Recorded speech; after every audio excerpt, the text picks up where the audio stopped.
In this video, we will see about linear SVM. So first we'll focus on linear SVM for binary classification. We will see one problem related to this.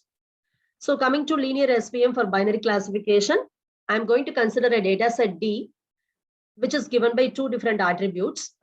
We can have any number of attributes. Let me assume that the features are written as X1 and Y1 represents the target class in the first record. Similarly, your data set will have n number of records. They are called as instances. Okay, so here n represents the number of instances in my data set and capital Xi represents the attribute set of the ith sample. And small yi represents the target class of the ith sample. And here, this is a binary classification problem. Therefore, yi can take one of the two values, either +1 or otherwise -1. And this is I'm considering now a problem with two attributes. The attributes are A1, which is represented in the x-axis, and the another attribute is A2, represented in the y-axis. And this is now a 2D data set because I have two attributes. And if you consider this particular 2D data set, we can separate these two classes from each other by means of a straight line. Okay, so this is now a linear SVM because I am separating with the help of a straight line. Now, in this, we are going to write the equation for the straight line because that is the hyperplane. We need to find the parameters of the model. Here, the model is the SVM model. If you want to find the parameters of the model, you want to find the parameters of the straight line, which is going to represent your hyperplane. So in the matrix form, you can represent the separating hyperplane by means of the equation Wx plus b is equal to 0. Because this is a formula for a straight line. Y is equal to mx plus c. Likewise, we are writing the equation of a straight line hyperplane as Wx plus b equal to 0. So in this, W is nothing but the weight vector. And this weight vector is, it is going to have n number of elements in this, where n is nothing but number of attributes in your data set. If I have two attributes, I will have W1 and then W2. And this B is nothing but it is a scalar value and this is called as bias. Sometimes it can be written as W0 also. So now we can write the equation of the plane in the 2D space as W0 plus W1 x1 plus W2 x2. Because I have two features x1 and x2, I am writing this is equal to 0. And in this, the three weight vectors W0, W1 and W2, they are the constants and they will determine the slope and the intercept of the hyperplane line. Now, if you consider that particular line, if this W0 plus W1 x1 plus W2 x2 is equal to 0, then it means that that is the equation of that particular line.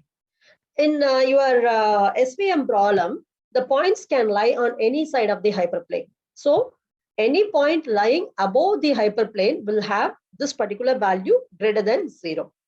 And any point lying below the hyperplane will have the value less than 0. Now, you can modify the equation like this now. The weight value we are going to adjust so that we are going to learn the decision boundaries. If we see the use of the decision boundaries, they are going to define the sides of the origin. Because with respect to the decision boundary only, we are measuring the origin. Origin is nothing but distance between the two decision boundaries. So now we are going to write H1 and H2. They are nothing but they are going to determine your decision boundaries. One decision boundary can be written as W0 plus W1 x1 plus W2 x2 greater than or equal to 1. This is related to the positive class. Okay, if you see the diagram, to this particular class, I can write the decision boundary passing through this particular point. So that is written as W0 plus W1 x1 plus W2 x2 greater than or equal to 1.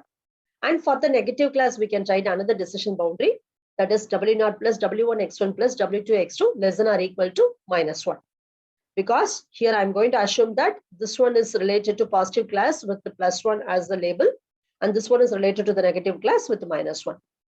And any instance that falls on or above H1 belongs to positive class. And any instance that fall on or below H2 belongs to negative class. And any trailing tuples that fall on the decision boundary are called as support vectors. This one we have already seen. Support vectors always fall on the two decision boundaries. With the help of that only, we are learning the hyperplane.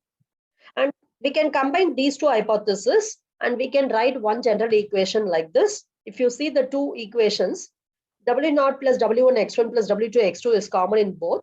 Okay, and in the first case, we have plus 1 for yi. You multiply this by yi, so the equation remains unchanged. So we can say that yi multiplied by W0 plus W1 x1 plus W2 x2 is greater than or equal to 1 in the first equation, because yi is also plus 1. So you will have that greater than or equal to 1. If you consider the second equation, here yi is minus 1. Multiply this equation by yi. So you will have yi multiplied by W0 plus W1 x1 plus W2 x2 less than or equal to minus 1. Multiply by one more minus 1 will come. So it's nothing but it is greater than or equal to 1. Okay. So if you see this, we can generalize these two equations by means of this particular thing. It is a equation formed by combining these two inequalities. Now let us see what is the formula to find the size of the maximum origin. I told you that always we are going to select a hyperplane with maximum origin. How to select the maximum origin? What will be the maximum value of it? How to determine it? Suppose you consider that x1 and x2 are the 2 points on the two decision boundaries b1 and b2. So when a point is on the decision boundary b1, we can write the equation as w multiplied by x1 plus b is equal to 1. And when the point is in the decision boundary b2, that is related to the negative side, so we will write w multiplied by x2 plus b is equal to minus 1. Now my aim is, I want to find out what is the value of the distance. Distance is nothing but distance separating the two decision boundaries. So I am going to subtract the first equation from the second equation. So I will have w multiplied by x1 minus x2 is equal to 2. This b and this b will cancel each other when I am subtracting. So now this x1 minus x2 is nothing but the distance between the 2 points on the decision boundary. So that can be represented as d. So now d is nothing but 2 divided by w. Okay, so here we are going to write as 2 divided by norm of w. So you can consider this norm w as a Euclidean norm, and it can be calculated by this formula. If there are n vectors or n features in that, we can write square root of w1 square plus w2 square plus etc. plus wn squared. If you consider only 2 attributes, you will have w1 square plus w2 squared only. In case of n attributes, you will have this particular equation. It is a generalized equation to calculate norm of w. And what is the meaning of this particular thing is, this is a distance between two separating hyperplanes, two separating decision boundaries. Then what is the distance between one decision boundary and the hyperplane? Always hyperplane will be at the center of the two decision boundaries. Therefore, the distance from the hyperplane to any one of the boundary h1 is 1 divided by w. Similarly, the distance from the hyperplane to h2 is also 1 divided by w. Because of adding those two distances only, we are getting 2 divided by w.